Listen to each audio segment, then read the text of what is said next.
Welcome everyone for joining us for the first IELTS Center for Bioactive Delivery seminar in the series highlighting the unmet needs in the clinical field. For those of you who do not know me, I am Lisa Korpieski, the Director of Communications and Marketing here at the Institute for Applied Life Sciences. Today's seminar, we will focus on immunotherapy and cancer. Each speaker will present their research and the most pressing challenges they find in their clinics today, followed by a Q&A. Your host will be Ashish Kulkarni, Assistant Professor of Chemical Engineering, and Govind Srimathveeravalli, Assistant Professor of Mechanical Industrial Engineering. Next, I have a few housekeeping items. This seminar will be recorded. If you miss any part of the seminar or would like to forward it to someone who cannot attend, there will be a replay of this and any future seminars in this series on the CBD website. I recommend you set your view mode to speaker. Please stay muted during the talks. The Q&A at the end of each presentation. During that time, I welcome you to use your raise hand feature. Once called upon, please unmute yourself and ask your question. You can also put your questions into the chat, which we will be monitoring. Next up, I would like to introduce you to Ashish Kulkarni, Assistant Professor of Chemical Engineering. Ashish?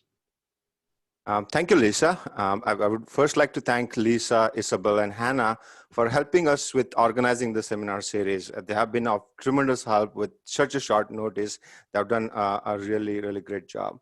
And thank you all for joining us. Again, this is the first virtual seminar series of the Center for Bioactive Delivery. So I'm going to start by sharing the motivation behind the seminar series, and you can see that we have named it as Unmet Needs, and it's a peculiar name, and we wanted to kind of talk about why we chose this, and why it would be really exciting to have a lot of these seminars throughout the semester as well as the next semester.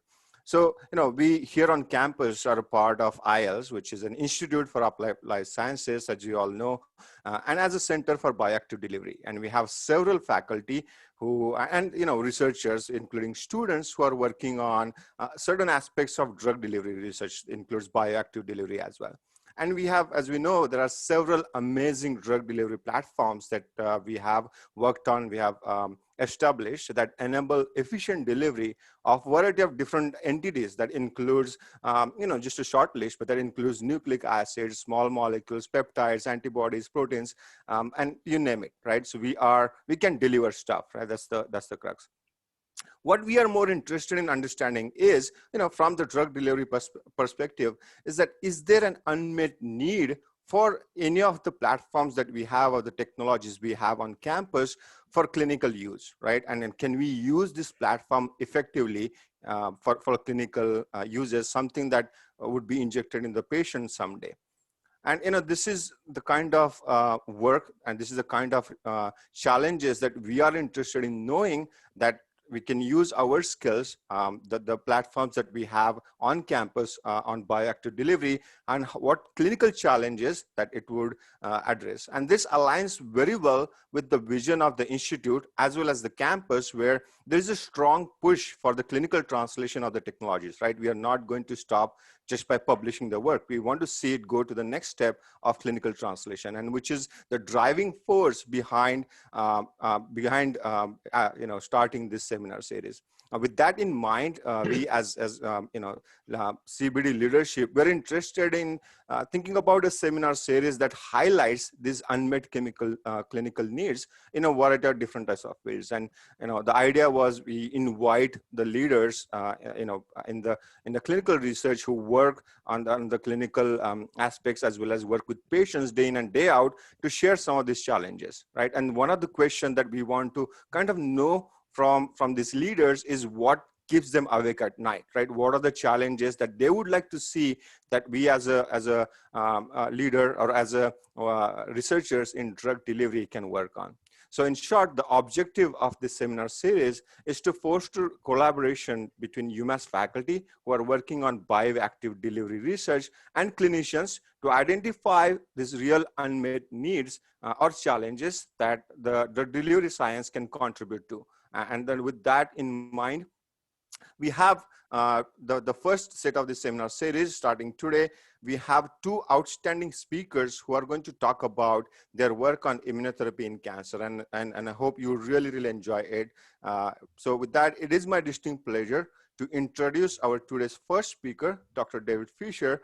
Um, Dr. Fisher is a chief of Mass General Hospital Department of Dermatology. He also serves as the director of Mass General's Cutaneous Biology Research Center, as well as the director of Melanoma Center, and he's also a chair of MGH Executive Committee on Research.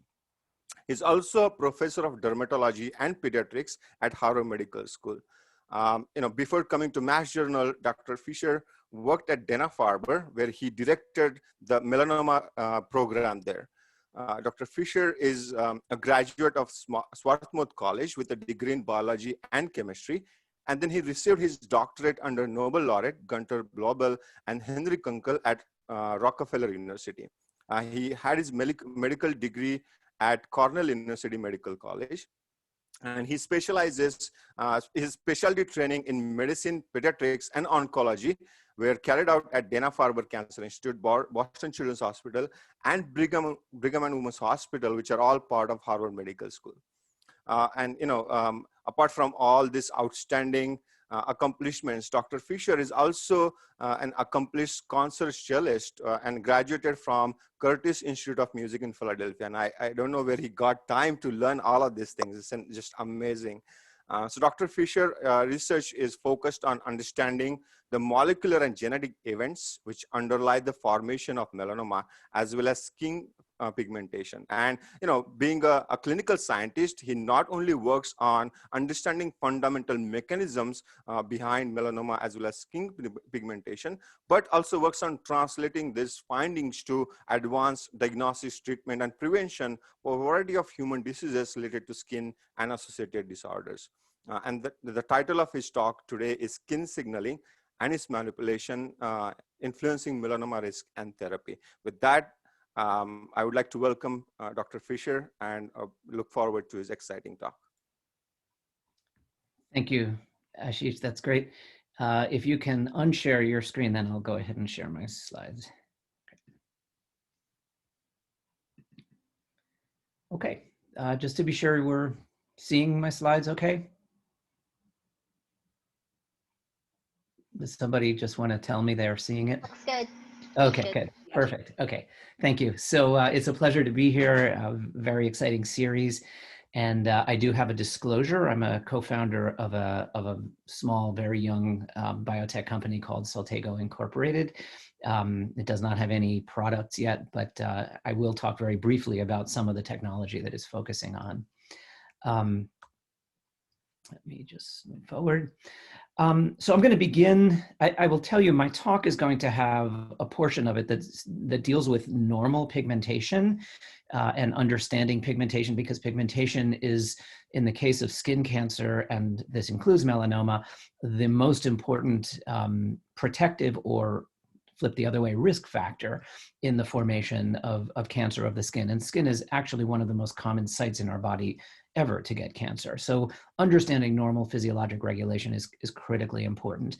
And then the final project, I'll actually tell three kind of vignettes, and the third one deals actually quite explicitly with melanoma immunotherapy, immune checkpoint blockade, which is a very important area. And so the first part will be pigmentation, and the last will be immunotherapy.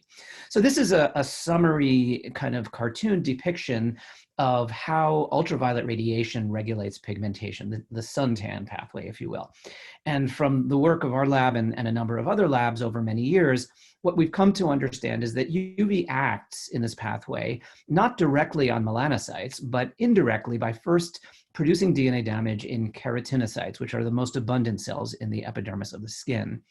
Following DNA damage, p53 is activated and activates the expression of a particularly important gene known as pro-opiomelanocortin, or POMC. POMC is a prohormone and is cleaved into a number of small bioactive peptides, one of which is called melanocyte stimulating hormone, MSH. MSH is secreted and activates a receptor known as melanocortin-1 receptor, which turns on cyclic AMP, activates MITF transcription factor, the key master regulator of the pigmentation response. And then pigment is produced in these vesicles known as melanosomes that are then actually transferred back to the keratinocytes, where they asymmetrically localize on the sun-exposed side of the nucleus. It's not randomly distributed. It's actually very specific to that area. And so pigment starts with a signal in the keratinocyte and it ends with melanin. That's where most of the melanin is. It's in keratinocytes. But of course, the melanocyte plays a very important role along the way. It turns out that individuals with red hair and freckles and inability to tan, in almost every case in humans, have variant forms that are not able to signal for this melanocortin-1 receptor. It's not a mutation, it's a variant, because this is actually genetically selected for, probably in key steps of evolution. And it was actually that genetic hint that allowed us to piece together the upstream and downstream portions of this pathway. So the red pigment is called pheomelanin as compared to dark pigment that is called eumelanin. And we found a number of years back that red pigment induces reactive oxygen species, either alone and also in a manner that is exacerbated by ultraviolet radiation. So red pigment not only fails to absorb ultraviolet radiation, but it actually generates reactive oxygen species. And there's reason to suspect that this may contribute to skin carcinogenesis. And I'm not going to go through the data. These have been published a few years back. But one of the questions that this led to is the question of whether one might be able to rescue the pigmentation in the genetically red-haired background by using a small molecule to switch the pigment by rescuing that cyclic AMP signal downstream of this non-functional receptor in the red-haired genetic background using a drug. And we did this originally with forskolin, which is an adenylate cyclase agonist, topically delivered on the skin of red-haired mice. And these are both red-haired mice. And this is the mouse that received topical forskolin. And as you can see, the mouse turned dark. And not only was the skin darkened, but actually this was functional. It was real pigment. It was real melanin, melanosome containing pigment, and it was protective against key endpoints of UV exposure. So this was actually quite exciting. This was published almost 15 years ago now. But the problem is this couldn't penetrate human skin. It is a natural product. It's a relatively large polar product. It just simply couldn't make it through human skin. And so for a number of years, we were studying how might we approach the delivery challenge of modulating skin pigmentation to switch the pheomelanin to eumelanin in human skin. That's about 5 times as thick as mouse skin. And I'm not going to go through the molecular details of this, but we noticed some publications from several groups over the past 10 years or so that identified a pathway in which a kinase known as salt-inducible kinase, or SYK, this purple little box down here, regulates negatively a key factor that is required for the activation of MITF and the pigmentation response. So that this SYK kinase is an antagonist to pigmentation, and kinase inhibitors, as you know, can be engineered and then through structure function modified. And our goal was to see whether we might be able to make inhibitors capable of penetrating human skin that might activate the pigmentation, SYK kinase inhibitors that de-repress the pigmentation response. This is the genetic evidence from this paper published in Pigment Cell Melanoma Research about 10 years ago, showing that the knockout of SYK2, one of the 3 SYK kinases, on a genetically red-haired background actually has a significant partial rescue of the dark pigment that's there.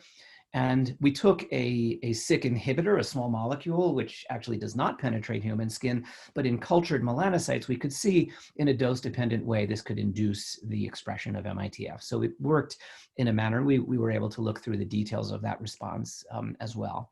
And sure enough, when we topically applied this on red-haired mice, it produced very dark pheomelanin to eumelanin switching. On an albino mouse that is missing the entire machinery for pigmentation, it doesn't have that activity. So it was specific for the pigmentation effect. But when that pigment was induced, and this is actually a photometric measure of darkness. So this reflects here, this lowest point is the darkest color on the skin of these red-haired mice.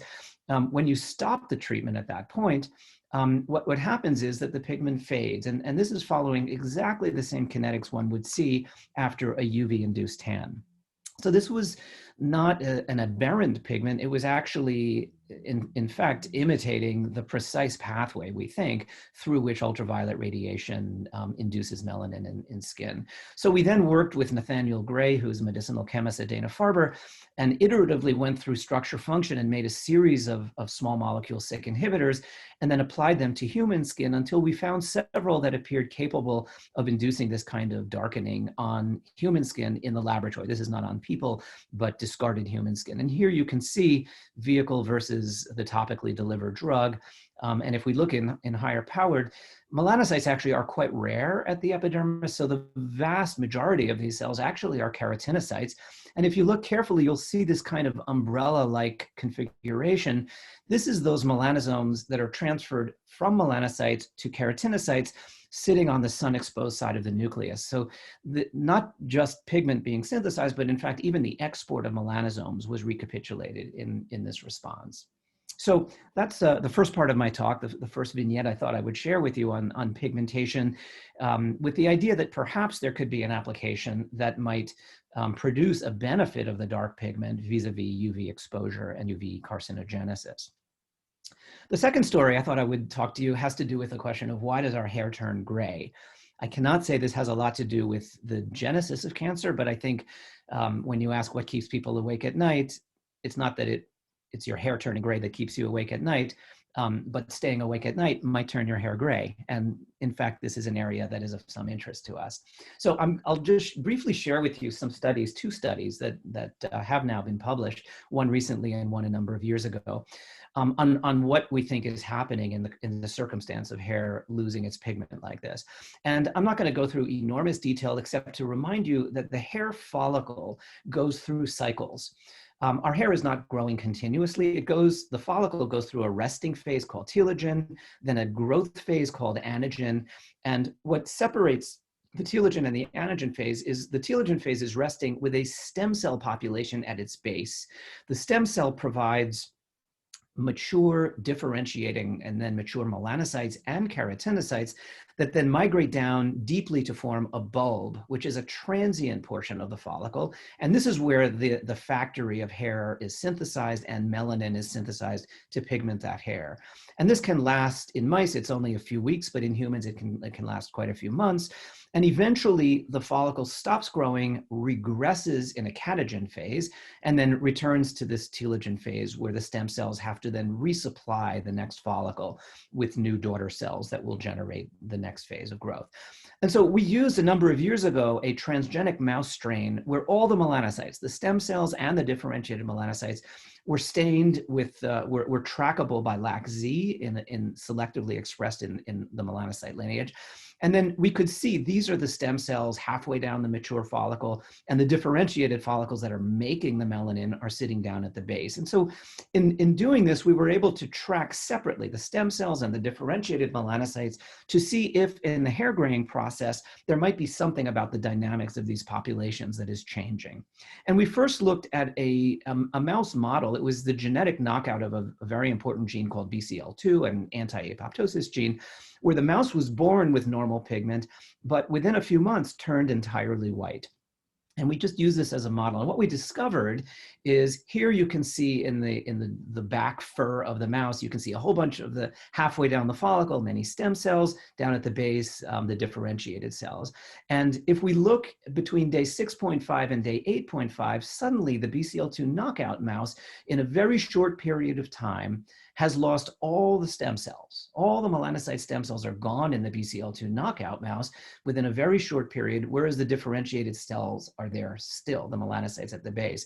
So this hair is still coming out black, but at the next hair follicle cycle, 3 or 4 weeks later, when the next hair grows, there will be no stem cells left to repopulate melanocytes in the next hair follicle. And therefore, the mouse will come out with white hairs at that stage. And so with that, we looked at aging. And what we found is that in the aging mouse, in fact, like in people, they gradually turn gray in a 1.5-year-old C57 black 6 mouse. And when we counted the number of melanocyte stem cells, using that model, sure enough, even young mice by 3 months of age, before they turned black, they were losing some of those stem cells. And eventually they reached really critical points where presumably they didn't have enough stem cells left to populate the follicle. And that was the reason why age-dependent hair graying was occurring. We think that the stem cells were not renewing as efficiently as they should. We also noticed that occasionally when the stem cells were not renewing, they were actually dying through a mechanism in which they first became hyperpigmented. A stem cell, by definition, is undifferentiated. And in the melanocyte lineage, undifferentiated means no pigment. So if in that location, which we call the stem cell niche, halfway down the follicle, we suddenly would see a black, darkly pigmented cell or a brown pigmented cell, something was wrong. And when we saw them and we counted them, we saw that that was happening reciprocal to the loss of the melanocyte stem cells. And we could actually see all of this in human hair follicles as well. So this is in the 59-year-old, but if you quantify the stem cells in humans of different ages, we could see the numbers were also going down. So this all suggested that we are losing our melanocyte stem cells as we age, but then the question still was, why? And everyone knows these famous pictures of Barack Obama before and after he was president of the United States, and his hair turned quite strikingly gray. So what about stress? Does stress cause hair graying? Does it perhaps accelerate that process? And so I'll just quickly take you through a set of studies that we carried out. And I have to emphasize Yatche Shu, who is is the senior author of this work that was published about 6 months ago. And she's a brilliant young faculty member at Harvard in Cambridge at the Stem Cell Institute. And we helped with parts of this, but this really is primarily Yatche's beautiful work. And what she wondered is, if you were to stress the mouse, could you recapitulate a process of hair graying? And she tested a whole series of different types of stress, which I'm not going to go into in detail, but I'll show you one example of that, which we call nociceptive, which is essentially a single injection of a painful drug, a capsaicin-related drug that induces temporary discomfort, and then it goes away. And sure enough, several weeks later, I should say at the next hair follicle cycle, treatment with this was capable of inducing hair graying. And so this was, in fact, true of other types of stress and demonstrated in a forward type of experimental setup that stress can, in fact, induce hair graying. So how could this occur? Well, we know that there are at least two famous physiologic responses to stress. One of those is a glucocorticoid or a cortisol response to stress. And sure enough, when you gave this drug, blood levels of cortisol would go up. And actually, if you give the mouse a painkiller drug, Buprenex, which is essentially a narcotic, and then you still give them the same pain-inducing drug, but now they don't feel it, they don't feel the stress either, and the blood level of cortisol is prevented from rising. That's one form. We would call this a glucocorticoid response. A second type of stress response is a sympathetic nerves response, the fight or flight response to stress. And here what you could measure would be norepinephrine. That's the neurotransmitter for this. And again, in the blood, you can see after a single drug dosage that it would go up. And again, if you gave the narcotic that blunts the sensation of that pain, they don't see that. And the remarkable thing that we noticed is that if you gave this drug and gave simultaneously the narcotic so that they wouldn't feel the discomfort and they wouldn't have that elevation in norepinephrine, in fact, in norepinephrine or glucocorticoid, they wouldn't turn gray. So it was not the drug itself that was causing hair graying, it was the stress, it seemed to be, that was associated with the hair graying. So something about that stress was associated with this. And the way to try and dissect out what that was to either knock out the receptor for the cortisol, which is a glucocorticoid receptor on the melanocyte stem cell, or knock out the norepinephrine receptor on the melanocyte stem cell and see if one of those had the effect of reversing the ability of this drug to produce hair graying. So here you can see when glucocorticoid receptor was knocked out, but the drug was given, they still turned gray. But if the norepinephrine receptor, beta adrenergic receptor, was knocked out and you gave the drug, in fact, the hair graying was completely abolished. So this suggested that what was really happening was a neuronal innervation and a burst of sympathetic neurotransmitter, which we suspect is the norepinephrine, and that this is being delivered right to the stem cell niche where those stem cells reside. And here you can actually see staining with tyrosine hydroxylase. This is the marker showing that, in fact, these sympathetic nerves are sitting right there. And if we look after this drug is given, you can actually make out by bright field microscopy some pigmented dots.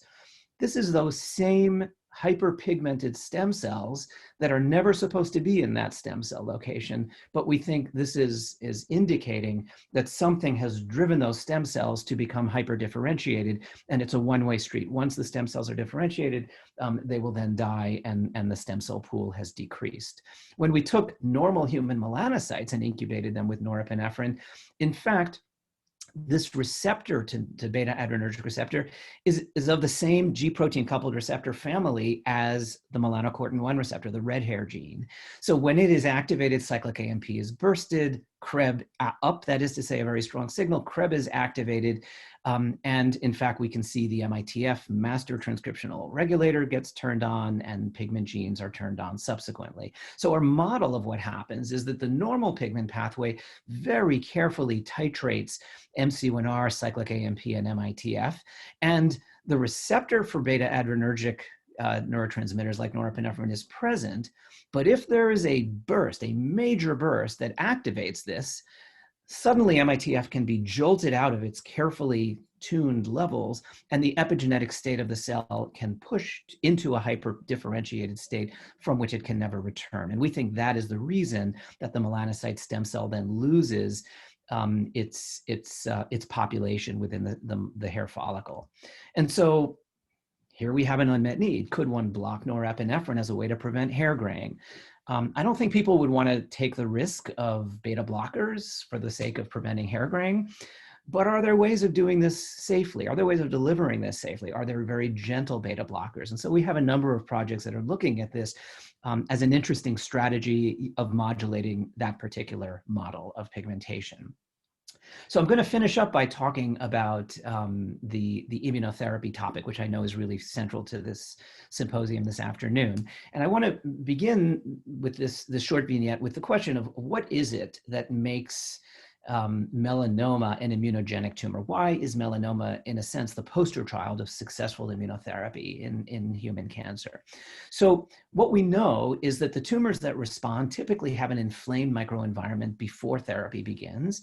And we know melanoma has a very high UV exposure with many passenger mutations and a high incidence of neoantigens, which are these UV-associated epitope changes caused by mutations that are not driving tumor growth, but are altering amino acids that the immune system could look at and say, I never saw this before. It is tumor selective. It is clonally amplified.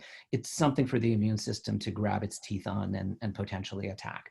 Resistance to immunotherapy is seen in tumors that perhaps have a very, very low mutational burden, which is unfortunately quite common across most cancers, and even perhaps the majority of melanomas, or for some other reason, they are immunologically cold, or perhaps they've lost the ability to present antigens to T cells because of the requirement of the HLA beta-2 microglobulin for that. And there are examples of mutations that inhibit this.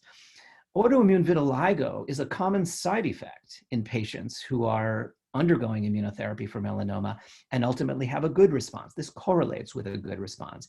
And to us, that was a very interesting clinical observation because perhaps that suggests that it is not only the neoantigens that are being recognized by the immune system, perhaps there's something about wild-type melanocyte epitopes that are not mutated that might contribute to efficacy as well. And so we decided to test this in what we call a forward genetic model. And the way that we do this is that we have a mouse model in which BRAF and PTEN are both mutated, common model relative to human melanoma. And in this model, which is syngeneic, so we can take the cells, we can grow them in the laboratory, we can inject them into immune intact C57 Black 6 mice. We can study their ability to respond to immune checkpoints. And with this tumor, there are no mutations associated with UV, and it is entirely refractory to anti-PD-1 immune checkpoint blockade.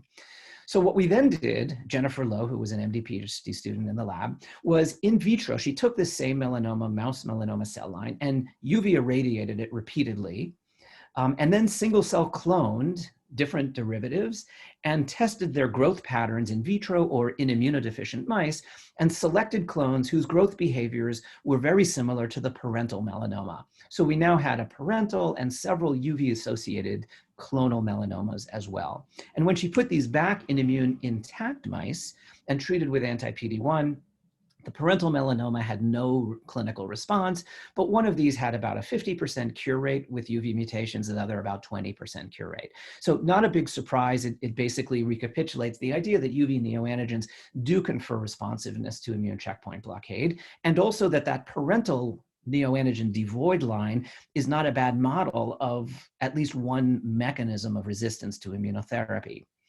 But there was a very interesting experiment Jennifer did, which is to take some of these mice that had actually been cured of the UV mutated melanomas, because there were a number of them, and re-challenge them with the parental melanoma that didn't have UV mutations. And what she found is that about 75% of these cured UV melanoma mice rejected the parental melanoma, even though the parental melanoma had no UV antigens. And this suggested that there is still something sufficient on that melanoma, on the parental melanoma, and perhaps there had been what we, as I will describe in a moment, an epitope shift towards autoantigens present in the wild-type melanocyte melanomas that don't necessarily have UV antigens. And here's an example of what this looked like. Here are UV melanoma survivors when challenged with the parental melanoma. The majority of them were able to prevent that melanoma from engrafting, so they could resist it. But in a naive mouse injected with exactly the same parental melanoma, all of these rapidly engrafted and killed. And we could also identify autoreactive, that is melanoma autoreactive T cells against the wild-type melanocytic peptide GP100. And using a tetramer, we could see that even after PD-1 treatment in a UV mutated melanoma, in fact, there were T cells there that recognize wild-type melanocyte epitopes. And we could even transfer some of these pigment genes into a completely unrelated tumor, the KPC, which is a pancreatic cancer line, completely unrelated. And if we put that pancreatic cancer line in the UV2 surviving melanoma mice, it's a very aggressive tumor. It would grow very rapidly and kill the mice. But if we forcibly overexpress 5 most abundant pigment genes in that pancreatic line, in fact, that was able to very significantly delay. In fact, even one, the most strongly expressed GP100, one overexpressed pigmentation gene was able to produce a trend of delay in terms of this, what we believe is a cross-reactive immunity engendered by having neoantigens. And so the model we have for this is that if you have an inflamed tumor microenvironment caused by neoantigens, ideally, this will produce chemokines that will attract autoreactive T cells that we all have. We all have small populations of autoreactive T cells circulating. And now there's a reason for those to traffic and stay within the tumor microenvironment. But they're not going to attack the tumor because there's a checkpoint. And if the tumor is making PD-L1, it will prevent those autoreactive T cells from killing until you block the checkpoint with anti-PD-1. And now we believe those autoreactive T cells are able to kill the tumor and contribute functionally to the response. And so finally, what we decided to do is test if this is true, because if this were true, what we really needed, and what one critical feature that the neoantigens was providing, was an inflamed microenvironment with those chemokines that could attract autoreactive T cells. And so we then asked, can we artificially induce an inflamed microenvironment in a tumor that actually does not have a high neoantigen load? So we went back to that parental melanoma that lacks UV mutations. We implanted it on both sides of the back of the mouse. And then on one side, we treated with a fractional laser. And we're treating about 2% of the volume of the tumor, a very, very limited amount, poking little holes, thermal ablations, with the goal of purposely inducing injury and inflammation. And then we also gave a toll-like receptor agonist, imiquimod, only on one side, but then systemic anti-PD-1, hoping that this inflammatory response may engender a shift towards autoreactive T cells that could give a systemic effect. And when we tested this, in fact, that's exactly what we saw. We saw about 50% of these mice showed bilateral complete regressions of the tumor. And when we measured this, we could see it was a CD8-dependent activity. In fact, we could measure these autoreactive T cells as well. And finally, we could even apply this in the pancreatic cancer in exactly this kind of a model with bilateral tumors, local therapy on one side, and evidence of a systemic effect, again, using this fractional laser and imiquimod as a pro-inflammatory strategy, and then giving anti-PD-1. So with that, I will stop. I want to acknowledge, I've tried to include the names of most of the people along the way. As I was describing this work, I do want to mention Dieter is our expert in the laser technologies. Nir, Keith, Ryan, Arlene, Gordon are some of our immunotherapy colleagues and very important collaborators, and especially Nathaniel Gray on the SYK inhibitor portion. And with that, I'm happy to stop. Thank you very much. Right. Thank you, Dr. Fisher, for that brilliant talk. And we're happy to take any questions. You can either type in the chat or feel free to unmute yourself and ask questions if comfortable. Anthony, go ahead. Hi, that was a great talk, Dr. Fisher. I was just curious, in addition to the increase in CD8 T cells you saw in that last trial that you ended up bringing up, what other immune cell populations, if any at all, that you looked for, did you see any other ones increase? And do you think that those could have attributed positively with the addition of, or with the increase of CD8 T cells? Yeah, great question. So we've done very, very detailed immunophenotyping in these tumors, and the CD8, the critical and I would say largest change that we found, there were increases in CD8 T cells for sure, but what was really striking was the number of GP100 specific CD8 T cells that we saw. In other words, we saw a very striking increase in T cells that were capable of recognizing wild-type melanocytic epitopes. I have to say, because the technology of measuring that is very difficult, we only had one wild-type epitope of that nature that we could look at for the mouse. Okay. And I can tell you, we actually have been looking at human because, you know, who cares about mouse? I mean, it's very nice to see these models, but at the end of the day, it's only a model. Yeah. And so what we've done that we're quite interested in is to get blood samples. And Geneviève Boland, who's a melanoma surgical oncologist at MGH, has been able to provide these to us collaboratively. She collected circulating blood specimens and actually mononuclear cells so that we could flow them before and on therapy with anti-PD-1. And then what we did is there were, I think, 3 different dextramers that we could stain the human CD8 T cells for to identify in humans, in melanoma patients on these therapies, whether they had more or any changes in their autoreactive T cells against 3 different melanocyte pigmentation associated epitopes. And in fact, we did see that quantifiably. You could see that that it would increase. And in fact, it correlated. The numbers are not large. I think we had maybe 20 or 25 patients, but it actually correlated with the likelihood that the patients would have a clinical response in their tumor. And in fact, even that they would develop vitiligo, which has a pretty high correlation actually in the likelihood that they will have a good clinical response.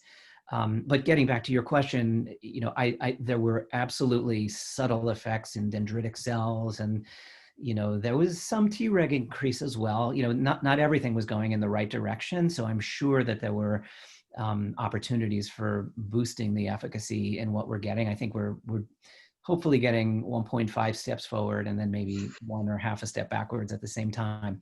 But, you know, in the model of a mouse, it was actually quite striking because we could see, you know, these bilateral effects, and they were permanent and complete regressions. Awesome. Thank you so much. Okay. There is a question from Anne in the chat section. It's really a great talk. If she wanted to know if the low expression of MITF downregulate MHC1 in melanoma. We have no evidence of that. We have looked a little bit at whether MITF may regulate MHC. We've not seen that. I think melanomas try as hard as they can to downregulate MHC class 1 just because it's a plain old survival benefit. You know, where there is immune surveillance, where there are neoantigens, you know, that would be absolutely one of the variations in melanoma and other cancers as well that are important. And as you know, there are definitely instances now, de novo or at relapse, where resistance to immunotherapy has occurred due to either downregulation or mutation or deletion, particularly beta-2 microglobulin has been shown there. We don't see a connection though to MITF, and in our experience, we're not really seeing that connection per se. Okay, thank you. Any other question from graduate students before we go to faculty for the questions? Any other questions from the graduate students? All right. Any questions from the faculty?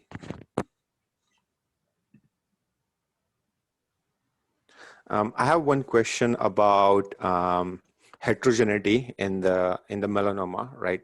Before or after UV, and then once you use parental tumors as well.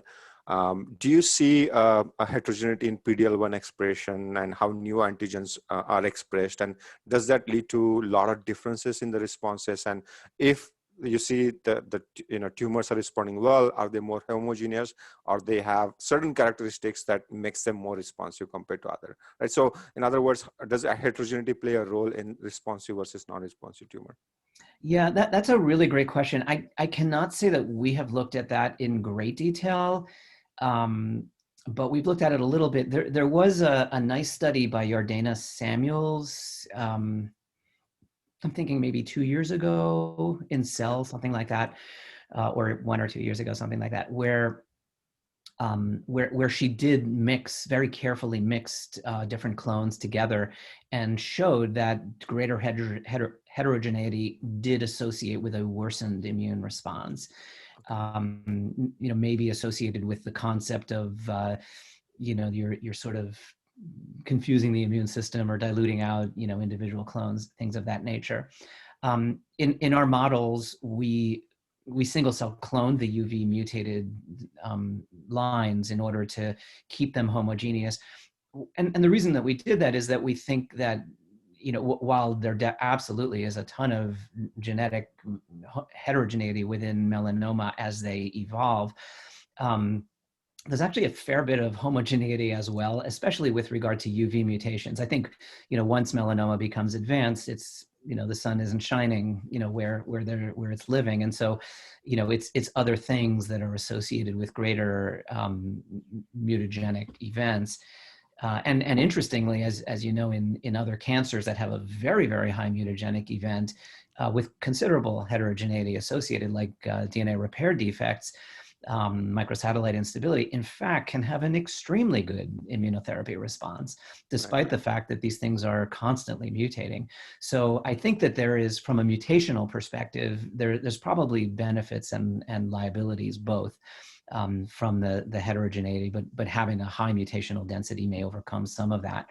As far as PD-L1 and the rest of the immune machinery, especially for things like antigen presentation, I think that's really critical. And we haven't looked at that per se, but there definitely have been studies looking at the absence of antigen. So for example, one example that I think is emerging is we think that these wild type pigmentation associated melanocyte epitopes are very important in the immune response.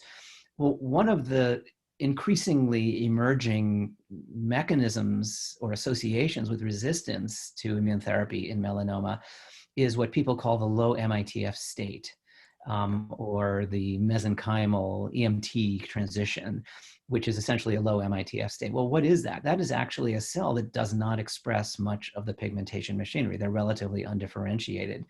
And so in a way, I think if you have a small subpopulation in a tumor that does not express the antigens, be there even wild type lineage antigens, then they're probably going to be selected, they will have a benefit in the context of immunotherapy.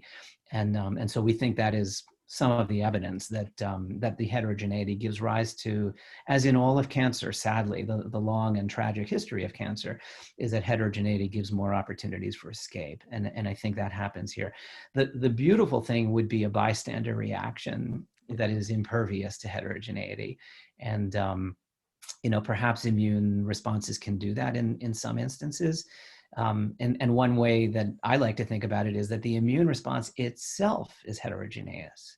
And so if it's not all, hanging its benefit on one TCR, it doesn't have one specificity to go after, but it's a heterogeneous attack, it's a big wide army, then you have many more opportunities to really eradicate. Right, thank you. Any other question?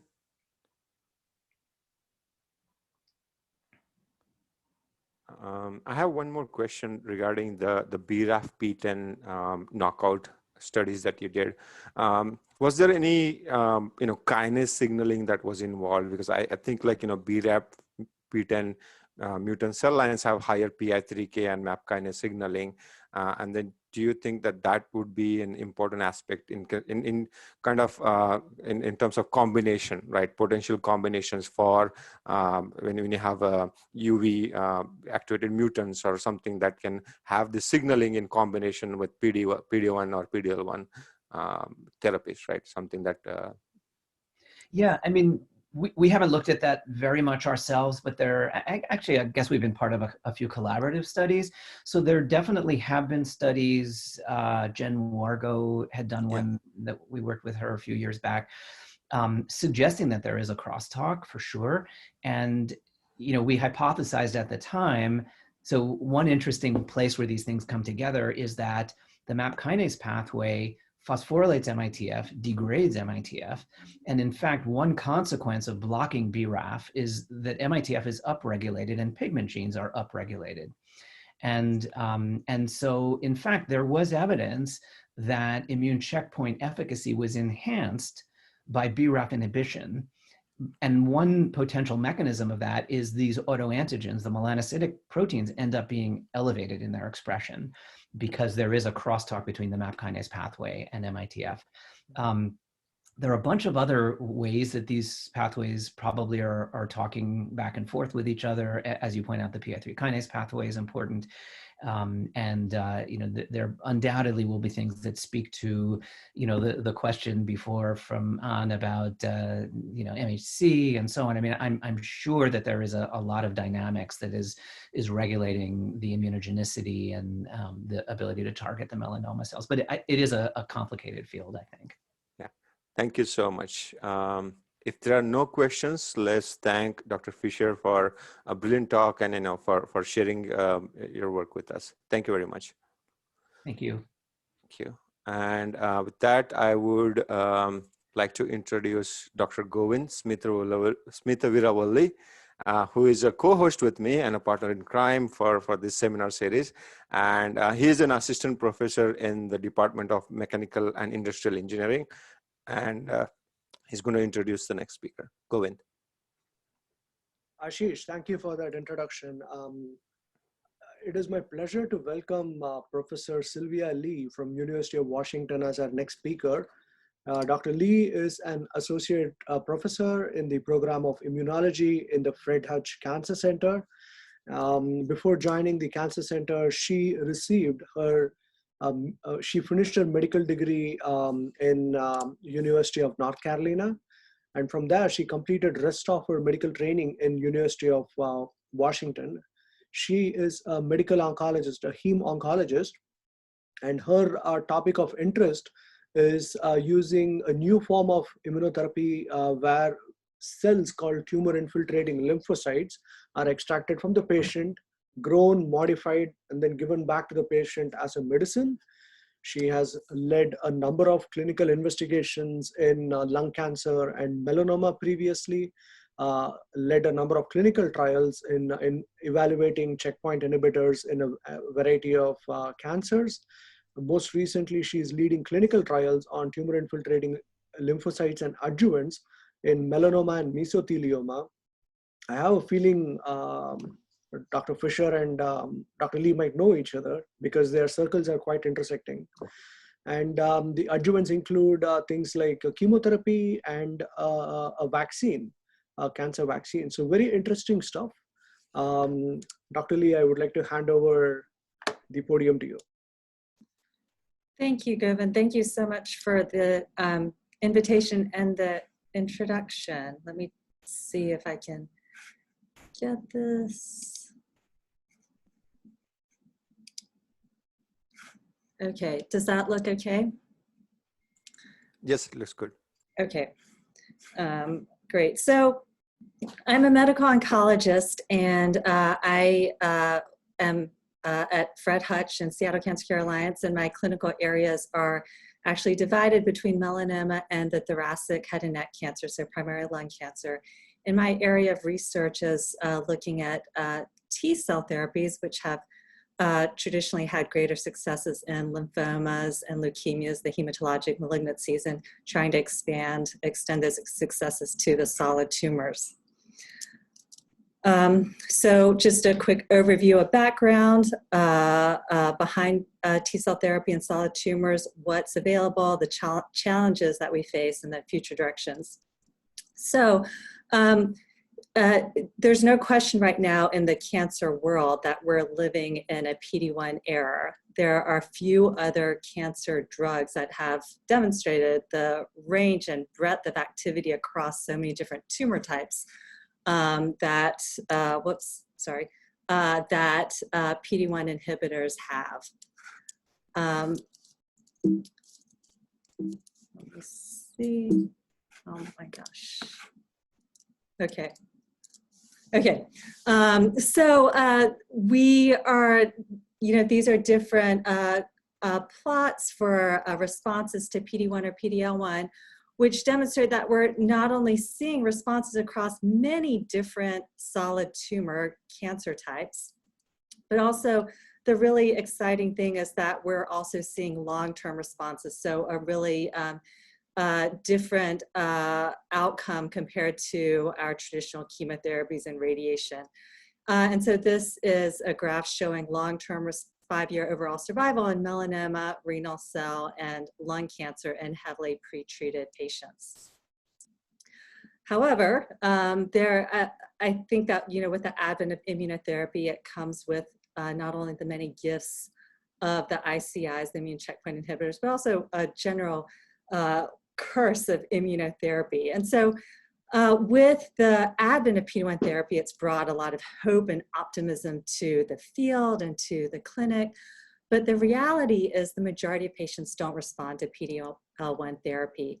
And despite, what's promoted, in advertisements in the media, and even, cancer centers seem to be in an arms race to promote how well, each cancer center is curing cancer. The majority of patients really aren't responding. I feel that this new optimism from immunotherapy really comes at the direct expense of the majority of cancer patients who aren't experiencing these great outcomes. And there's, when you ask what keeps me up at night, it's really, being at the forefront of clinical care. You're the one who has to face these patients who don't understand why they aren't seeing all of these wonderful outcomes that they read about online. So even though there's a lot to celebrate with the immune checkpoint inhibitors, they've also presented even more urgency to find ways to extend the benefits of immunotherapy to our other patients. But there are really two important key concepts that we've learned from ICI that have really laid the groundwork for expanding immunotherapy. And these concepts seem obvious now, but they really weren't widely accepted beliefs, as recently as, 8 years ago. And one is that lung cancer cells and other solid tumors, not just melanoma, which, as Dr. Fisher said, has been sort of the poster child in immunosensitive cancers, but other solid tumors can actually be destroyed by a T-cell mediated response, which was a completely novel understanding. And that there are naturally existing endogenous T cells in patients that are capable of mediating these responses. So the next question is, why doesn't everyone respond to immune checkpoint blockade? And there are several reasons that have been identified, different reasons that are speculated. And one simply maybe is that there aren't enough of the endogenous tumor reactive T cells in patients. Another is that you have the T cells that can recognize the tumor, but they aren't functioning. They're exhausted or inactivated. Another that's particularly relevant to solid tumors is that the T cells may not be able to migrate into the tumor.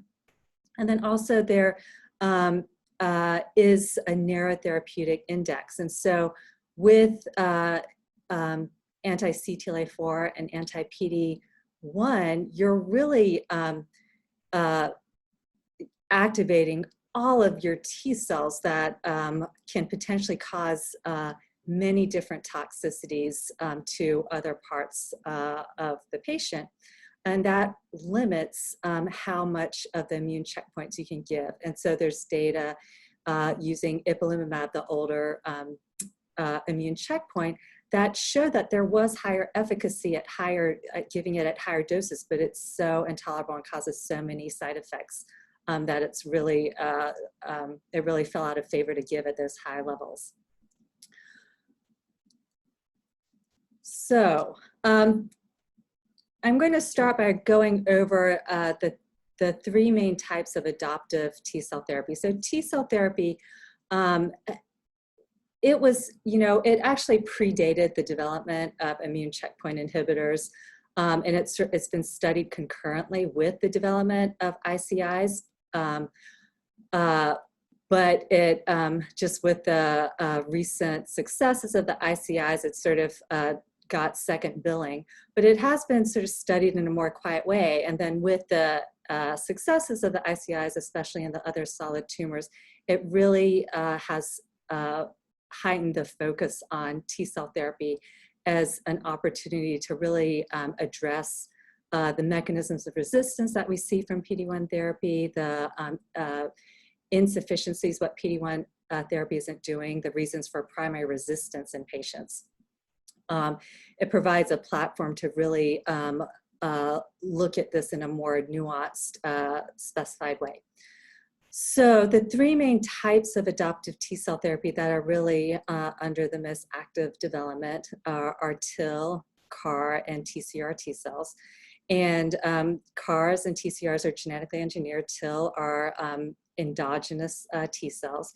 And these are, CARs and TCRs are often used interchangeably. So the main differences to think about are CARs, so they're involved, like basically you have this antibody that has been inserted into the T cell. It's capable of recognizing an antigen that is expressed on the cancer cell surface. TCRs also have a specificity typically against a single antigen, but they're recognizing the antigen in the context of the HLA complex. So any TCR T-cell therapy is HLA restricted, but the advantage is that you can have a TCR T-cell that not only recognizes surface proteins, but can recognize intracellular proteins that are expressed in the context of the HLA.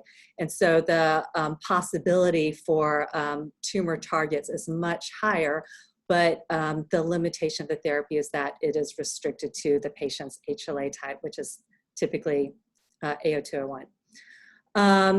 The difference between CAR T cells and TCR T cells, these are genetically engineered. They're typically targeting a single antigen.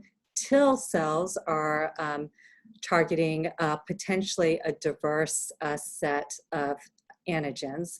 We often don't really know what the TIL are targeting because they're just grown from a patient's endogenous TIL.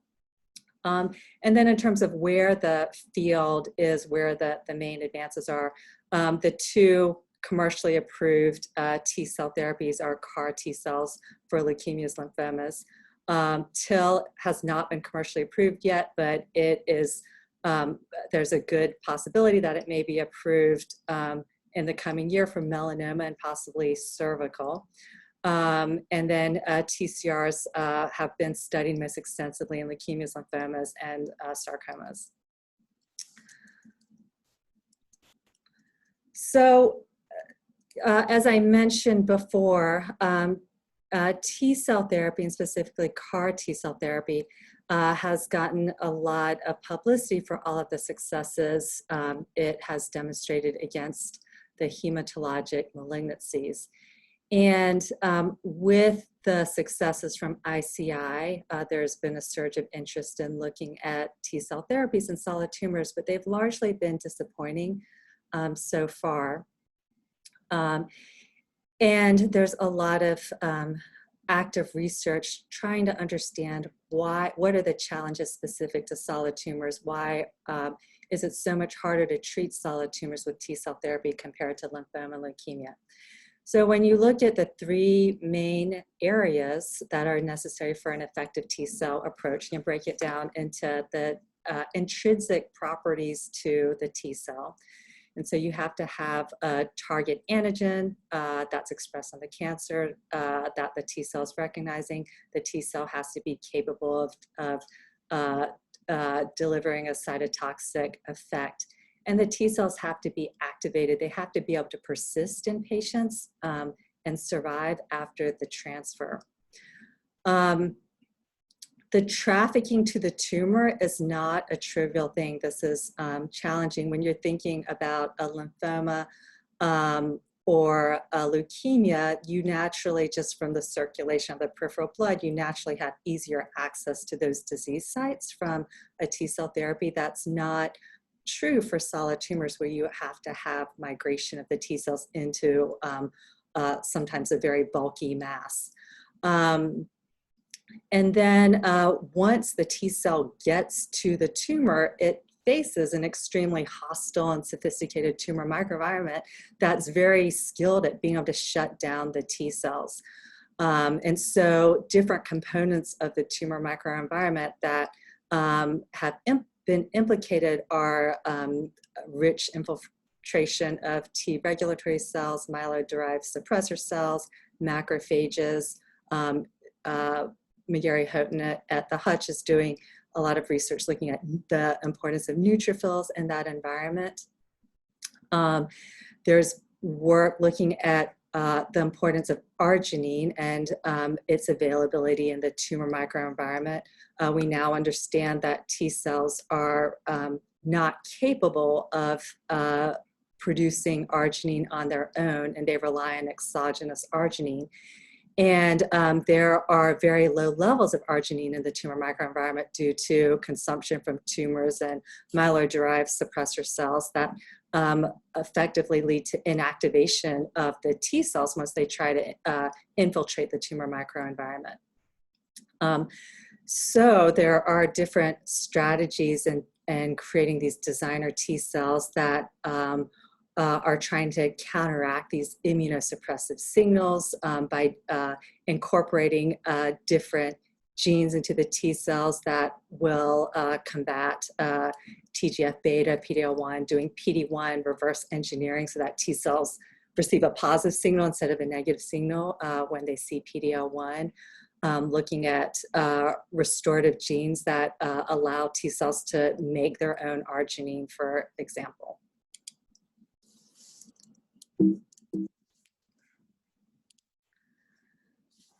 So, target antigen selection.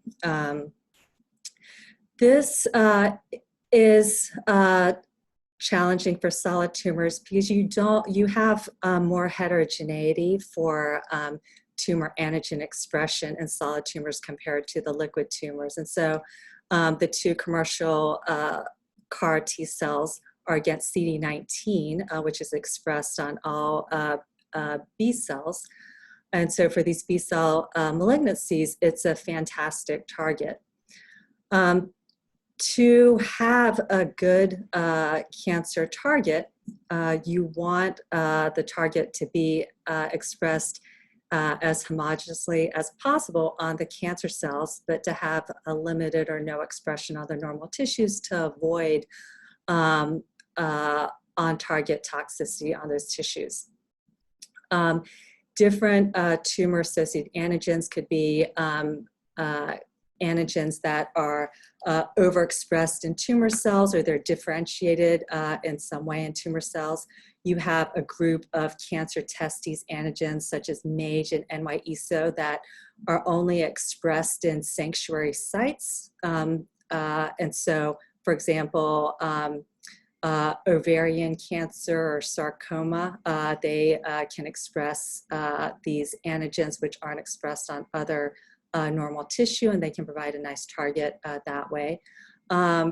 Viral oncogenes, so virally driven cancers such as the HPV positive cancers, provide a nice target because the cancer cells have this foreign DNA in them that is very distinct from the patient's other DNA. So toxicities are a problem and always have to go under investigation when you're trying to design your CAR T cell or TCR. Probably the most well-known examples of running into toxicity problems are from two different MAGE A3 TCRs. And also actually just backing up, like CD19, like the CAR T cells against lymphoma and leukemia that are commercially approved against CD19 positive cancers, pretty reliably leads to B cell aplasia, so an eradication of your healthy B cells. That is a toxicity that patients can withstand. You can live without having your B cells. There are downsides of not, like your B cells are responsible for making antibodies for your body. So many of these patients have to get IgG infusions once a month to help minimize the risk for infections. But that's an example of an on-target toxicity that is permissible. At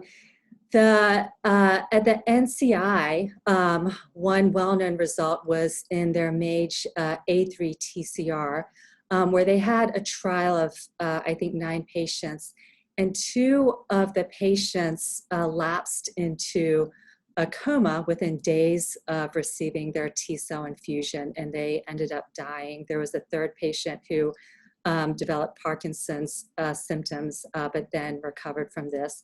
And it was later found that there was cross-reactivity of the TCR to not only MAGE A3 expressed in the tumor cells, but also MAGE A12, which was expressed in the CNS. And so that's an example of on-target off-tumor toxicity, which can have pretty terrible consequences. An example of off-target toxicity was this TCR construct developed at UPenn, also to MAGE A3. And their first 2 patients who were treated on their trial actually very quickly went into cardiogenic shock.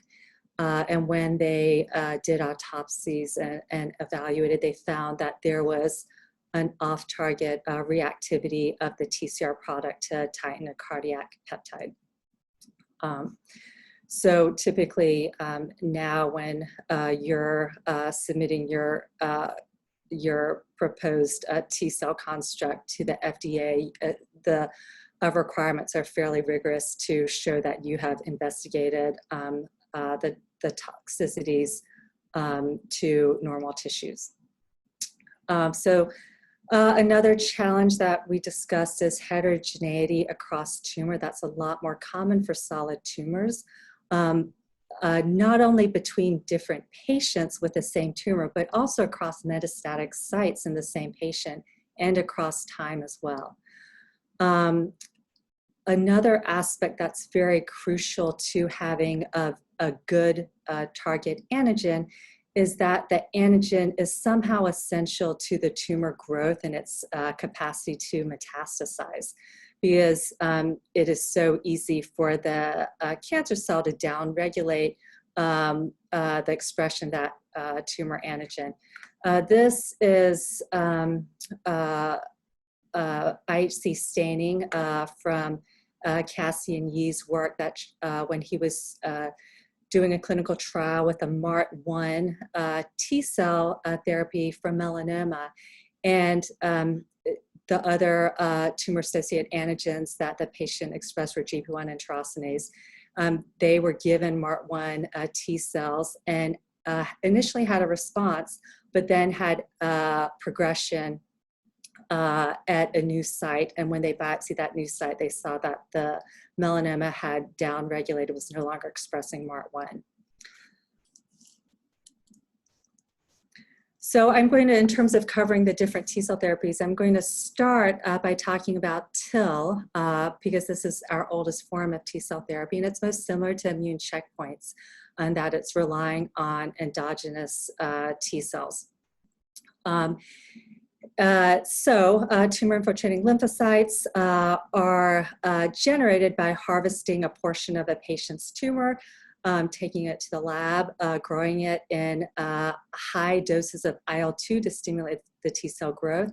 There are different strategies, like the traditional modality that was developed at the NCI also involved testing the TIL against autologous tumor to evaluate for HLA-dependent tumor recognition and selecting those specific TIL, expanding them for infusion back into the patient. We had our own TIL protocol at Fred Hutch, and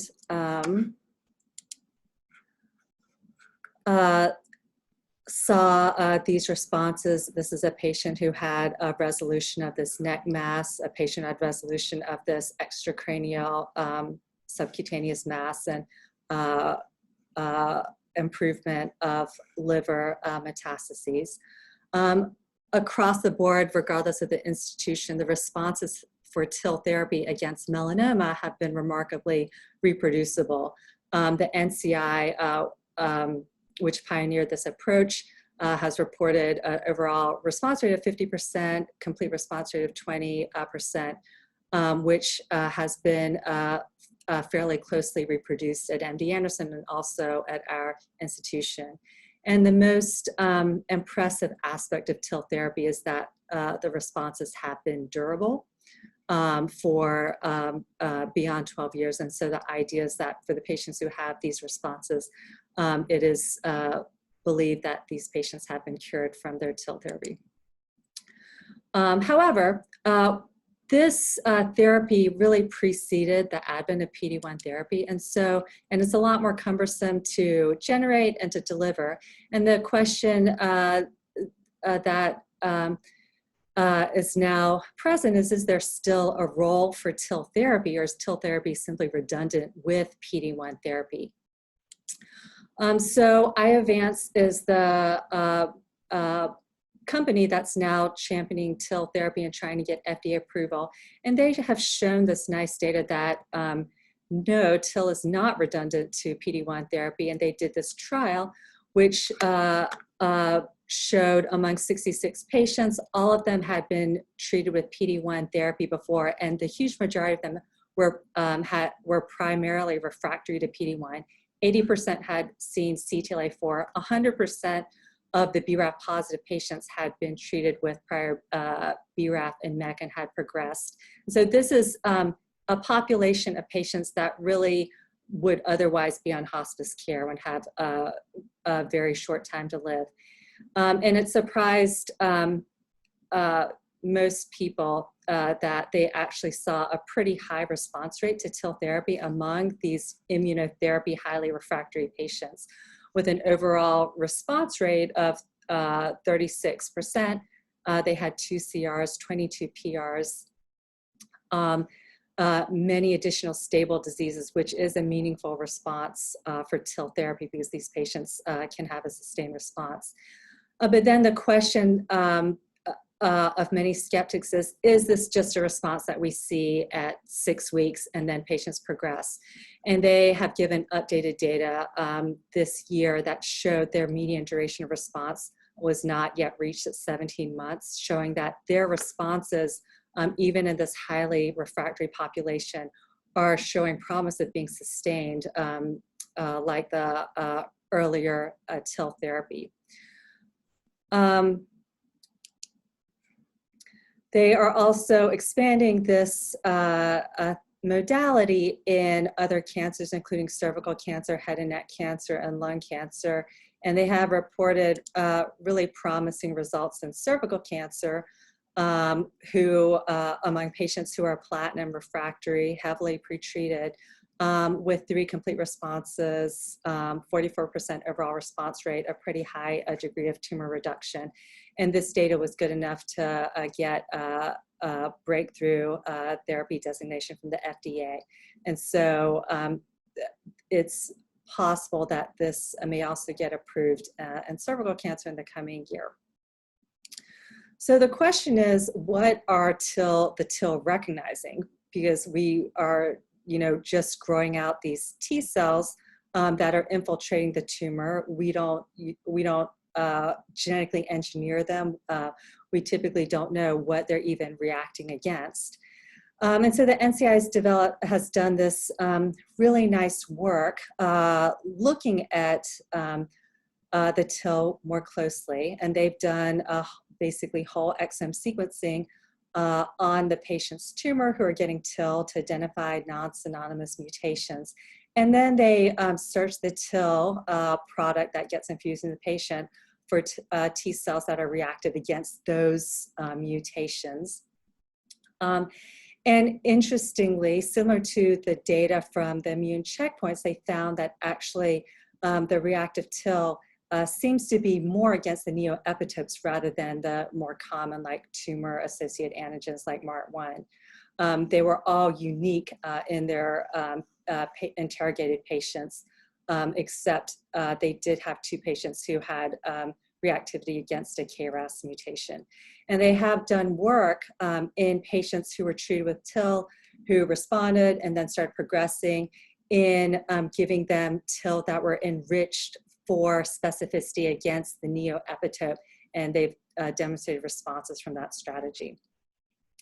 So that has led to sort of a 2nd generation TIL approach. Pact Pharma is a company that was started by Tony Rebus, David Baltimore, and James Heath.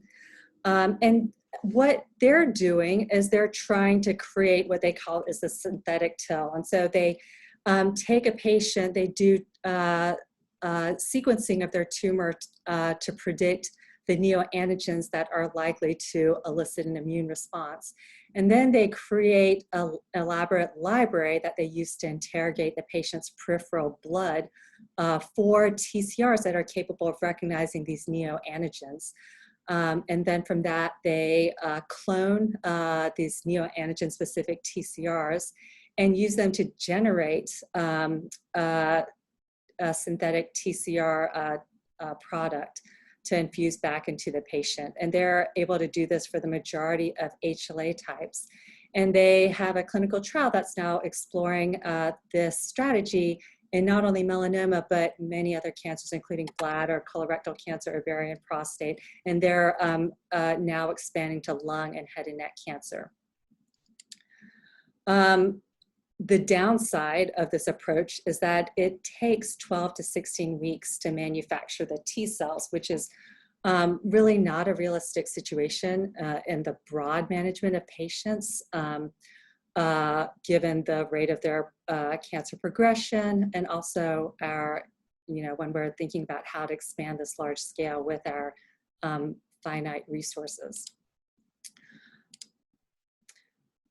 So coming back to our original 3 types, when you think about the approach of the sort of specialized synthetic TIL, it helps us appreciate the appeal of if we had off-the-shelf receptors that we could just embed into a patient's T cells to create a product quickly that would have specificity against their cancer. And so this is the appeal of CAR T cells and TCRs, because you have antibody or T cell receptor that you are basically taking and just inserting into the patient's T cells. So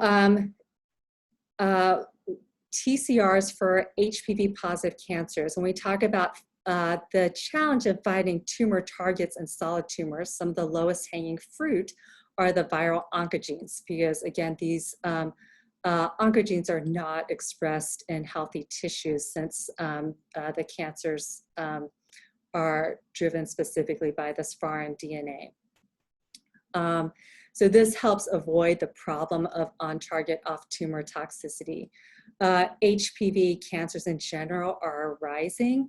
Head and neck cancer is a really interesting cancer to study these modalities, because half are related to tobacco smoking, are mutationally rich, like melanoma and lung cancer, and half are related, they're sort of more clean mutationally, and they're related to HPV. HPV cancers also include the cervical, anal, vaginal. It's basically a sexually transmitted disease. And then the immunogenicity is focused on HPV E6 and E7 oncoproteins, which are required. They're intrinsic to HPV-driven malignancy. They drive cell immortalization and transformation. So this data came from the NCI, and they developed a TCR against HPV-16 E7. And this T-cell construct was subsequently acquired by Kite. But they reported really promising results in their first 12 patients, including head and neck cancer, cervical, anal, and vulvar. They had 4 confirmed responses, 2 unconfirmed responses to this therapy. And these were heavily pretreated patients. 3 of the 4 responders had previously seen PD-1 therapy. Now Kite has a trial using the same T-cell construct, although they have a slightly different modality in generating the T-cells for all HPV positive cancers. They have a pretty fast generation time of 18 days. They're in their dose escalation phase right now. Moving on to another promising tumor target for solid tumors is mesothelin. So mesothelin is expressed in many different cancers, many different epithelial cancers, including mesothelioma, lung adenocarcinoma, breast, pancreas. It is associated, aberrant mesothelin expression is associated with the cancer cell's oncogenicity, its proliferation, its ability to invade. And overexpression of mesothelin is associated with a poor prognosis, really supporting the appeal of targeting this tumor antigen. The most exciting work on this has come out of Sloan Kettering. So Prasad Adusumilli and his group has looked at mesothelin positive CAR T cells. And we discussed the difficulty of trafficking to tumor sites for solid tumors. And what they've been doing is intrapleural injection. So mesothelioma is notorious as a very gummy, sticky, thick tumor that surgeons are aware of when they sort of open up a thoracic cavity. It's like in a very gross level, you can sort of see how it'd be hard to get infiltration of T cells into this sort of thick area. And so by doing sort of intratumoral or regional infusion of T cells, you are trying to help with the tumor trafficking problem. And they saw pretty phenomenal responses with their approach, with a response rate as high as 63% in patients who had received lymphodepleting chemotherapy of cyclophosphamide and PD-1 after. There are limitations of CARs and TCRs, and so as we discussed, CAR T cells are only capable of recognizing a cell surface antigen. and they signal only through one of 6 TCR subunits. TCR T cells signal through a more complex 6-unit TCR complex, which leads to a more nuanced response and ability to control that response, arguably. But the TCR T cell limitation is that it requires a HLA presentation of the tumor antigen. And its benefit, it can recognize intracellular tumor proteins. CAR T cells, CAR stands for chimeric, so it is typically a mouse-human hybrid. This also leads to a faster destruction of this T cell from the immune system because it has foreign genetic material, whereas the TCR construct is typically human or humanized and does not face that problems with that rapid elimination of the T cell product after infusion. So there is a company that has a novel approach that I think is very interesting, TCR squared, where they have created this hybrid TCR CAR construct, where they have created what works like a CAR on the outside, where it has HLA-independent binding of the tumor antigen, combined with the intracellular construct of a TCR complex, which they argue allows for a more sophisticated intracellular signaling modality with decreased toxicity. So CAR are notorious for having a very high toxicity from cytokine release syndrome that really isn't seen with TCRs or TILs. And so this argument is that it will allow all the benefits of antigen specificity of a CAR with more nuanced intracellular signaling. I compare it to the mullet approach, where you have business in the front, party in the back, to lead to what they've shown as less pro-inflammatory cytokine production, more prolonged persistence of CAR T cells with the same antigen affinity. And they are exploring this in several solid tumor types. Other tumor antigens that are being explored, one at Fred Hutch is ROR1, which is a tyrosine kinase-like protein involved in cell proliferation, differentiation, and survival on several tumors, including lung, breast, leukemias. Stan Riddell has developed a CAR T cell targeting this, and it's under active investigation. Another area of interest that's being explored specifically in lung cancer is that about 15% of lung cancer patients are related to, are in patients who have never smoked, and they have these driver mutations. These patients tend to be younger and healthy, and because they aren't mutationally rich cancers, they tend to have pretty terrible responses to immune checkpoints. So this is a patient population that is very excluded from all the benefits we see from PD-1 therapy. And so this is a group that is definitely in need.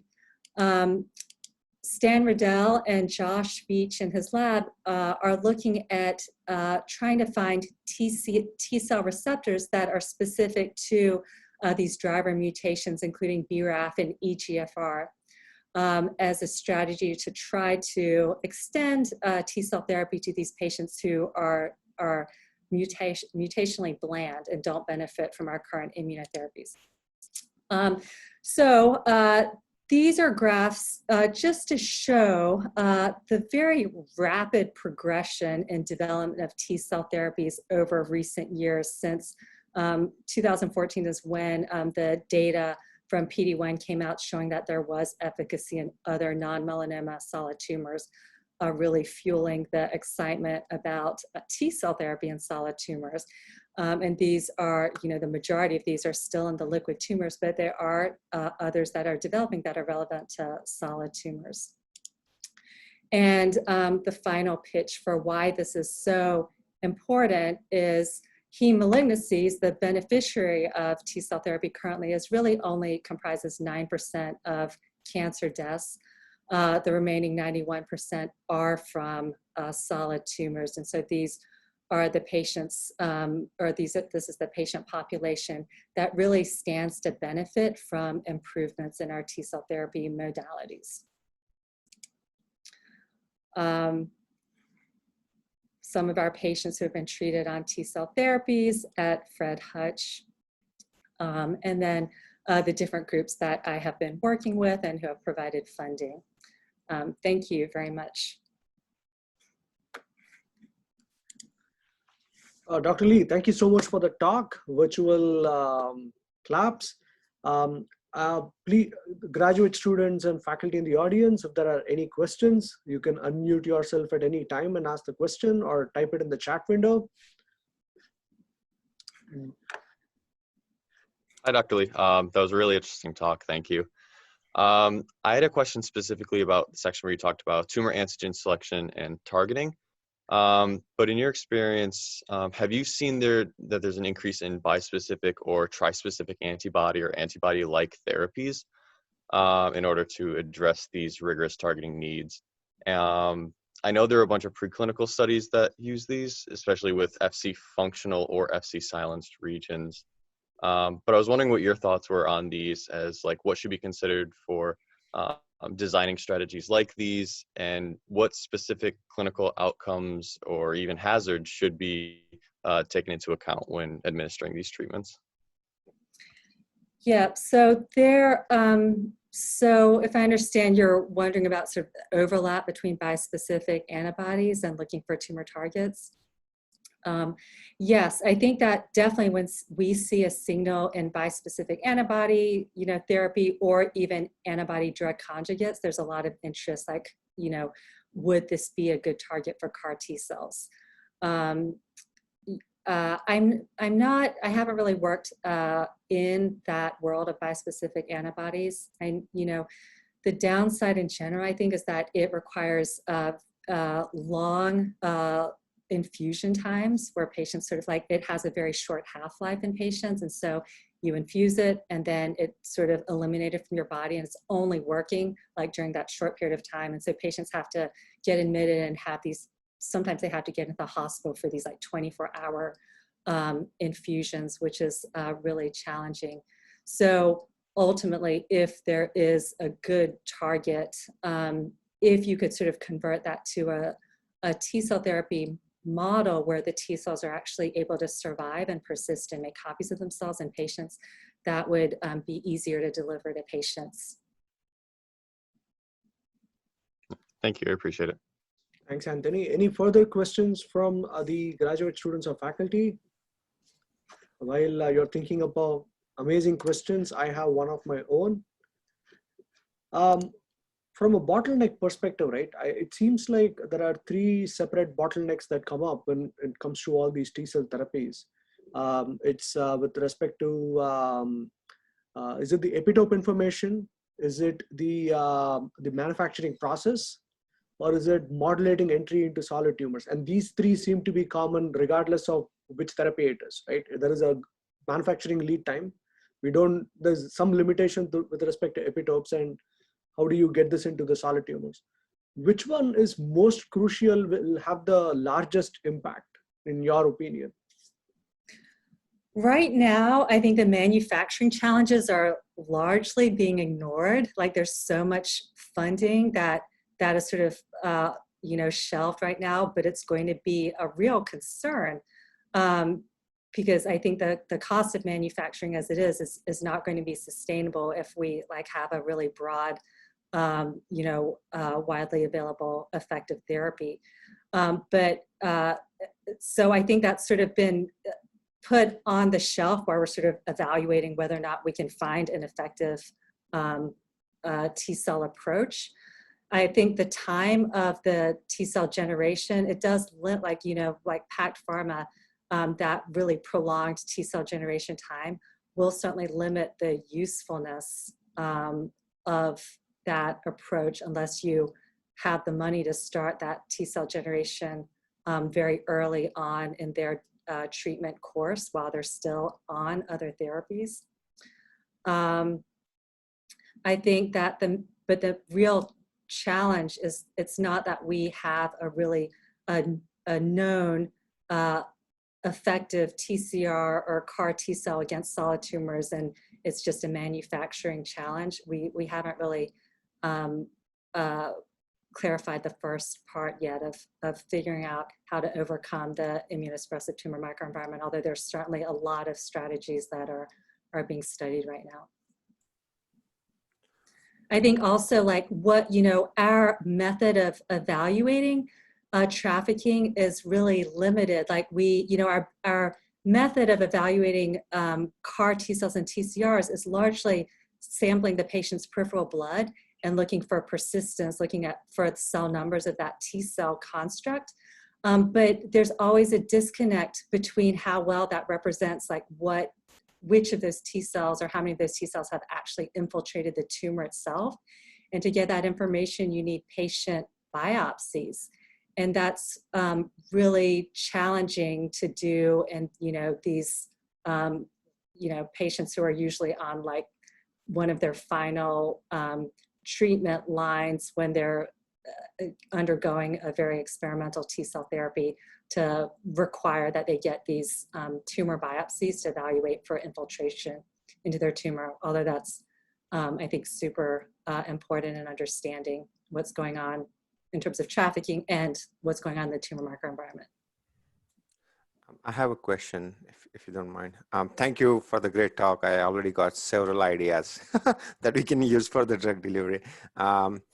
So one of the questions I wanted to think about, have you observed a resistance for TILs or CAR T cell therapies, and how common it is? And, are there any mechanisms that have been observed that are kind of predominant for certain cancer types versus other cancer types? Well, for TIL, which has been studied the most in melanoma, there's definitely data that shows people responding, and then they have one site that progresses many years later. And there's data that like when you can resect that site and still have long-term response after that, where they don't start spreading everywhere. And so the idea is that site, that they still have an active, TIL population that has survived and sort of doing surveillance against their cancer, but that has been an outgrowth of a melanoma clone that isn't recognized by their TIL. And that, the NCI has done data sort of looking at what's happening when you see outgrowth of those different sites. There's been work like for CD19 that has shown that some patients who become resistant, who initially respond, no longer express CD19 in their cancer.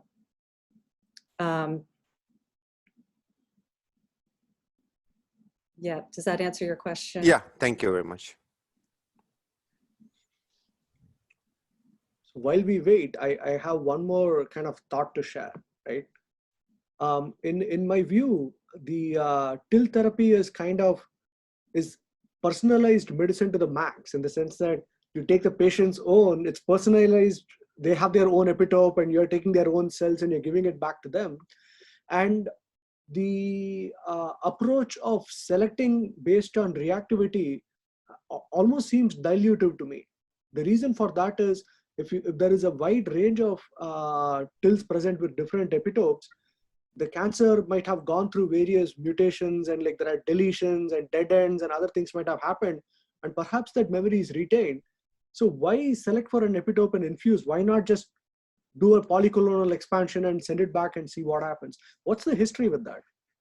Yeah, so, there's been sort of speculation like whether or not TIL have, because they're like, along with TIL, there were other strategies like of other T cell therapies against melanoma that were like T cell clones against MART1 or GP100 that, in the race, like the outcome was that they didn't perform as well as TIL.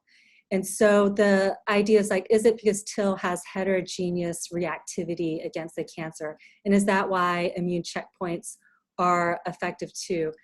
you know, when the TIL population has been interrogated, it's definitely enriched against one, very enriched for one specific clone. It's not that there are, surprisingly, not sort of multiple different clones with different specificity. It seems like there's one clone that really wins out. And so it's not clear if there's some background, tumor reactivity, or if there's antigen spreading, like what Dr. Fisher talked about. I think he was alluding to about, the vitiligo and what's happening. You have your neoepitopes, but maybe there's some recruited T-cell reactivity against the melanocyte proteins. And, it's possible it's not like what you're doing with these T-cell therapies is not like a hand-to-hand combat situation, but you're actually, if you're creating this immune response, you're also recruiting other T-cell players into that area. The other thing I didn't really talk about that's really unique to the T-cell therapy approach that's not done in immune checkpoint therapy is the whole lymphodepletion and what that's doing to the tumor microenvironment.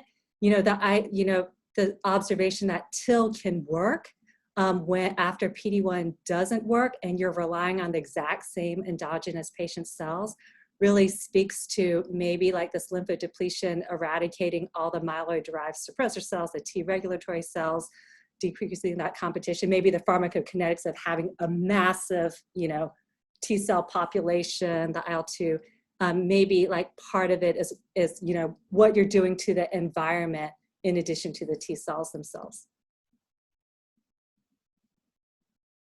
Oh, that's a great response. So possibly one strategy to think of, and that was going to be a follow-up question, is what kind of adjuvant is most attractive to T-cell therapy? Is it, and it's also a little challenging because as it is, it's an investigative therapy. And then we now speaking about the second adjuvant that we're going to give to this, cyclophosphamide, even though we're doing lymphodepletion, it technically is an adjuvant.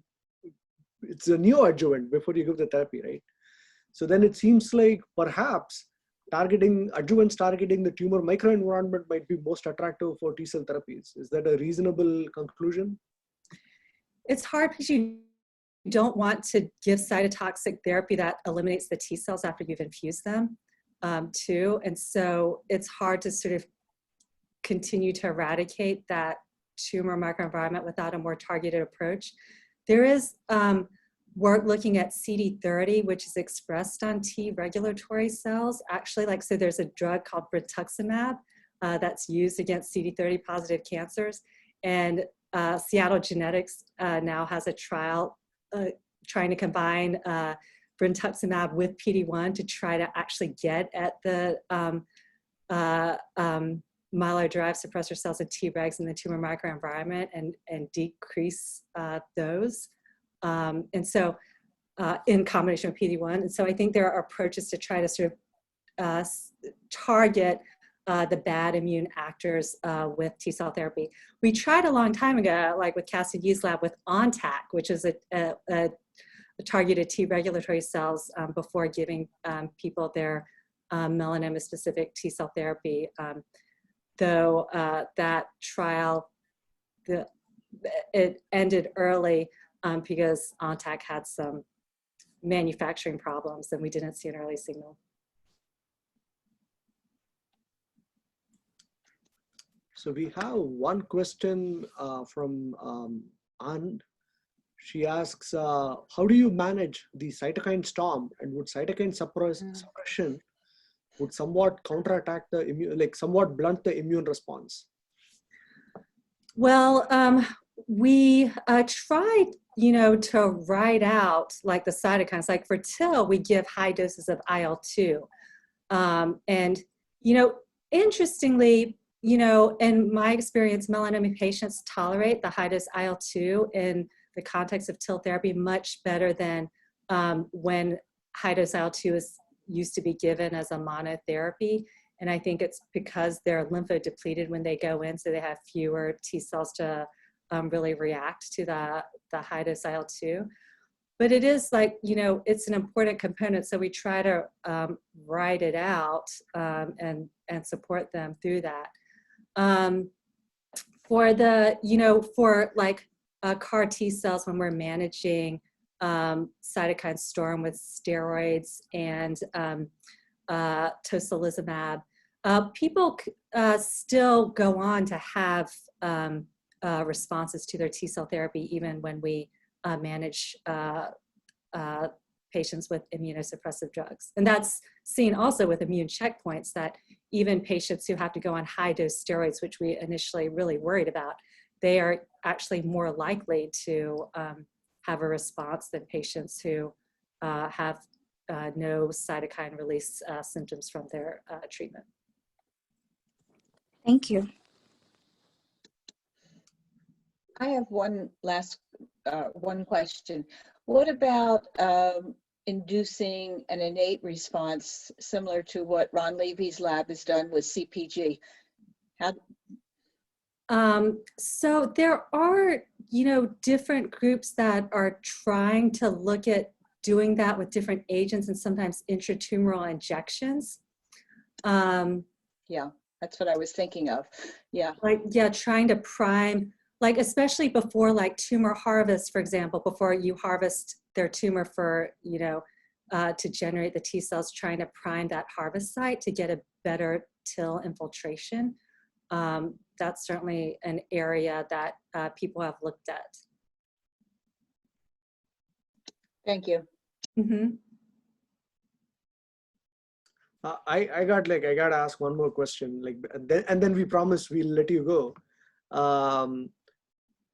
So it seems like if the people at in our center can magically wave a wand and do away the manufacturing challenges, either from off-the-shelf components or just streamline the process, what do you think of the proposition that instead of, so all the checkpoint inhibitors, probably the reason why the overall response rate is not great is because most of them are like the second or third line of treatment. The patients are heavily pre-treated and they probably, the preliminary chemotherapy has wiped out their immune system. They're older patients, and then we go give this, right?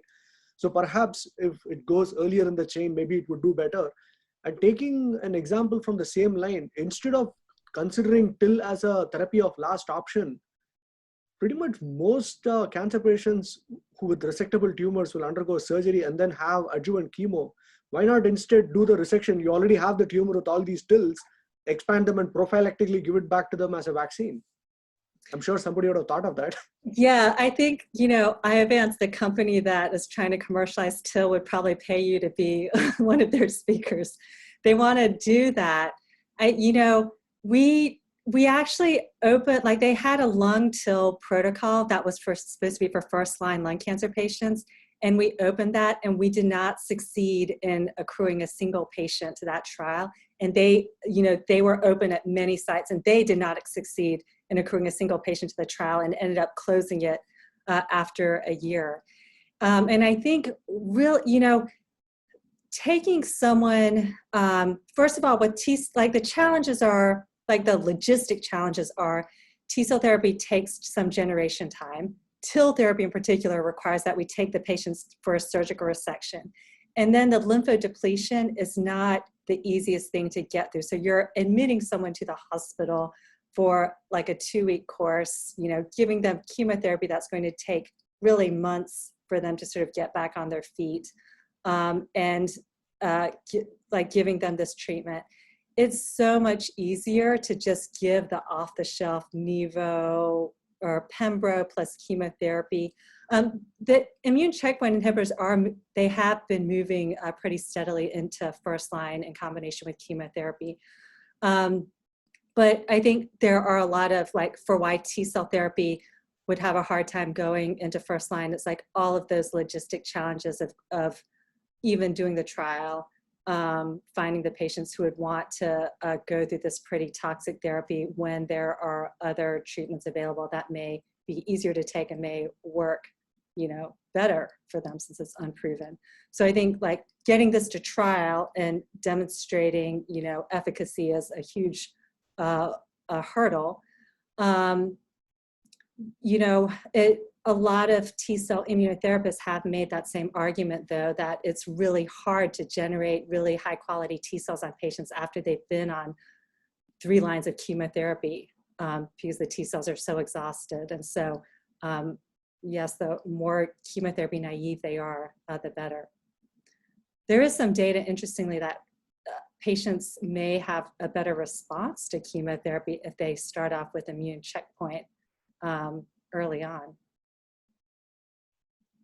My reason that I brought up this question is there's actually some trials going on in renal cancer patients where they are taking some of the surgical resected specimen and they're doing like I think it's from Boston.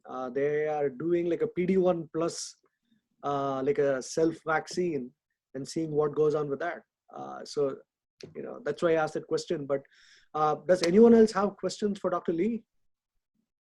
All right, so thank you so much for coming and giving us a talk about this. I think the biggest takeaway is we have to put our heads together and improve manufacturing and see if we can get away with not doing lymphodepletion, and if we can find better adjuvants to improve intratumoral response.